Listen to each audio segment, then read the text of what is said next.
Jordan.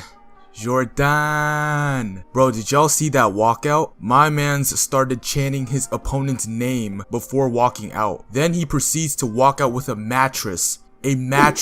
Bro, who does that? And before the fight happened, he started chanting his name again. Once the bell rang, the fight lasted less than an Instagram story. Unbelievable, honestly. So if you guys for some reason do not know what I'm referring to, I'm talking about the next biggest thing in the PFL. Personally, I want to take it up a notch and say the next biggest thing in MMA. And that might sound crazy, but let me explain. I'm talking about the former Glory Kickboxing welterweight champion, Cedric Doumbe. He's a very decorated kickboxer who made his transition to MMA for about, I believe, 2 or maybe 3 years. I could be wrong. However, ever since he made this move, it's been up. He went from being a great kickboxer to now being one of the biggest stars in the PFL. And even before he made his PFL debut, he was already getting a lot of attention. He's had 4 MMA bouts before his PFL debut, and he just KO'd a solid opponent in 7, 8, or 9 seconds, something like that. Either way, my man's got tucked in real quick. Doumbe has had experience before making his PFL debut, but none of his fights were mainstream fights. They were like small shows that he was competing in France, but do not let that fool you. For the amount of time that he's had to completely switch his game from kickboxing to MMA, he looked very impressive in those fights. The striking is obviously there, but we don't need to question that. The most important thing that I think everyone wants to know is whether or not he has good takedown defense. Does he have the grappling to hold some of these grapplers off? And the answer is yes. He's got great awareness when his opponent is about to shoot. He has some good sprawls, some good reversals, and he does pretty well to control the wrist too. He has good understanding of grappling in MMA to the point where he doesn't get manhandled. He's 100% ready to fully step into MMA, and what a way to make a statement in mainstream MMA. As opposed to when he was still kickboxing, Doumbe didn't really achieve this level of notoriety. Matter of fact, probably not even a fraction. And this has been a common theme with kickboxers. Isn't it so fascinating that these talented kickboxers around the world do not get the recognition that they deserve for their skill and achievements until they transition to MMA. It happened with Israel Adesanya and Alex Pereira. Izzy had a good kickboxing career, and Pereira, obviously, he's a former Glory 2-weight world champ, yet their stardom never took off until they fully stepped into the MMA cage. Like, let's be honest, no one cared about their first 2 kickboxing fights until they came to MMA. Izzy is now one of the biggest superstars in the UFC, and so is Pereira. Pereira is like a fan favorite in the UFC right now. Now, Doumbe is pretty much following in that path, and he's earning the same results. And it shouldn't be that way. These guys shouldn't have to transition to MMA for their talent to be known. It's a shame that K1 kickboxing isn't as big as it should be, considering that people love to watch MMA for the striking aspect of things. Luckily for me, I'm the opposite. I actually enjoy watching kickboxing. I've seen a good amount of Cedric Doumbe's kickboxing fights, and he's a dangerous fighter. His run in Glory was fantastic. He was beating champions and tough contenders left, right, and center. One of the guys that he beat was Nikki Holskin, who's a phenomenal kickboxer, and he managed to do it twice.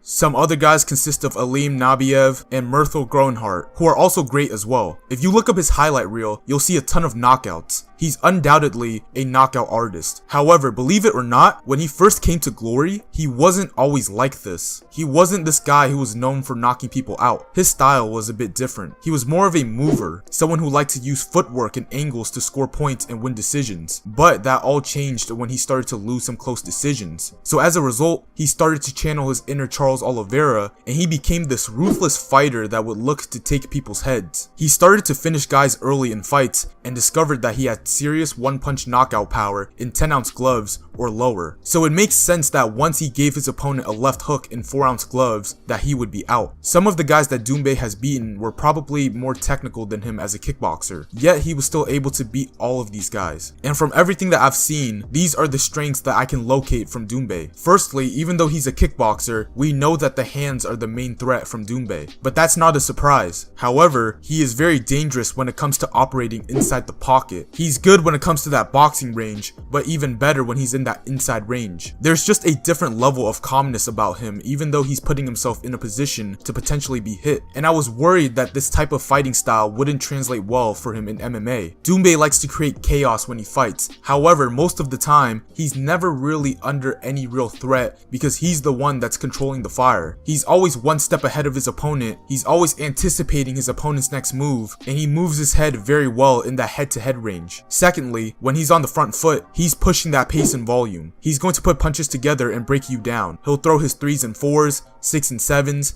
and overhands. And if you pair that up with his punching power, it becomes even more dangerous. To be able to finish an opponent with one punch and to throw the amount of punches that he likes to throw, it becomes a whole lot to deal with if you're his opponent. Thirdly, this is the reason why I believe Doumbe is one of the best strikers in the world, and that's his fighting IQ. Doumbe's signature move is the right hand over the top of the opposing jab. Whenever he fights, he consistently targets this opening. If you pay attention to his stance, he's normally heavy on that front foot. He likes to lean his head towards his left. Obviously, that could be detrimental in many different ways, but for him, it sets up something that if he lands, which he has many times in the past against many different opponents, he wouldn't need to worry about the repercussions. He loves to inside slip and encourage you to run into a shot. I would label him as a smart fighter. He could be wild at times, but he can lay traps and lure you into them. He's done it against the best kickboxers in the world, and in MMA, I can't find too many reasons why he wouldn't do the same. But the main thing I want to address is how isn't Doumbe in the UFC? He was supposed to make his debut on the France card in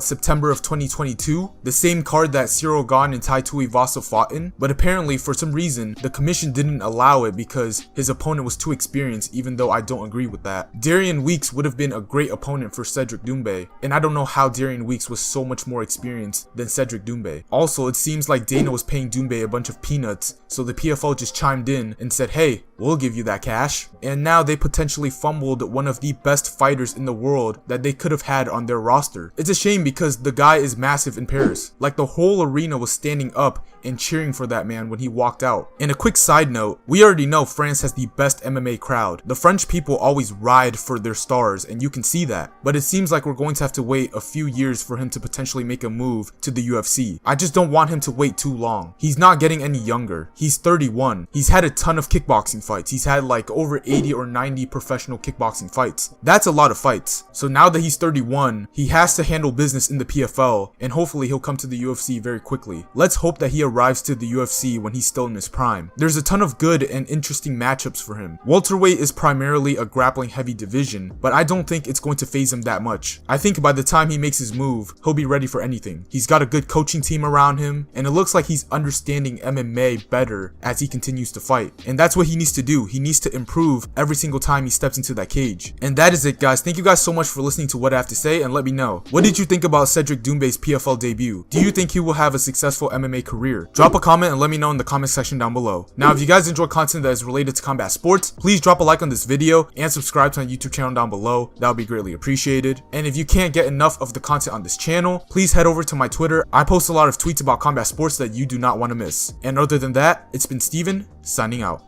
Peace.